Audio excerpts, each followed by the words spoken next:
नमस्कार, तुमचं स्वागत आहे. तर तुम्ही बघू शकता हे शुद्ध गावठी तूप कमीत कमी मलाईपासून कसं तयार करायचं हे मी तुम्हाला सांगते. मी नेहमी घरीच बनवते आणि सर्वप्रथम दुधाची क्वालिटी ही उत्तम असावी, त्यानुसार तुमचं तूप खूप छान दर्जाचं बनतं. तर मी जिथनं दूध घेते ते एकदम सुंदर आणि उत्तम क्वालिटीचं दूध असतं आणि त्याची मलाई पण खूप जास्त चांगली येते आणि दूध पण अतिशय घट्ट असतं, पातळ नसतं. सो मी ही अगदी छोट्या वाटीमध्येच ही मलाई जमा केलेली आहे आणि तुम्ही जितकी फ्रेश मलाई घ्याल ना तितका तुमच्या तुपाचा वास नाही येणार. जो नॉर्मली आपण खूप दिवसांच्या मलाईचा जसा वास येतो तसा वास येणार नाही. माझं तूप आणि मलाई पण एकदम फ्रेश असते, त्यामुळे कधी त्याचा वास वगैरे येत नाही.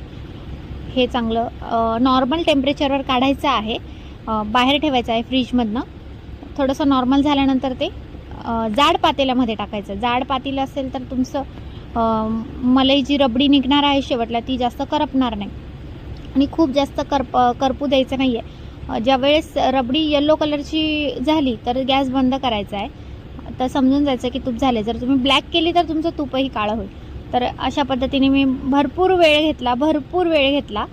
सो आता मी हे गॅस ऑफ केलेला आहे आणि आता मी हे एका वाटीमध्ये काढून घेतलेलं आहे आणि आता हे तूप मी गाळणार आहे. तुम्ही बघू शकता अगदी काचेसारखं आणि एकदम सुंदर पिवळं शुद्ध असं तूप निघालेलं आहे. सो कमेंट करा कसं वाटलं आणि तुम्ही नक्की ट्राय करा. जे नॉर्मल प्रोसेसनी करतात ते मी केलं नाही, कारण माझी मलाई खूप थोडीशी असते आणि फ्रेश असते. सो मी डायरेक्टली त्याला हीट करते आणि त्यातनं तूप निघून येतं. आणि ह्या रबडीचं पण मी तुम्हाला बर्फी बनवून दाखवणार आहे ते नेक्स्ट व्हिडिओमध्ये. Like, share, subscribe.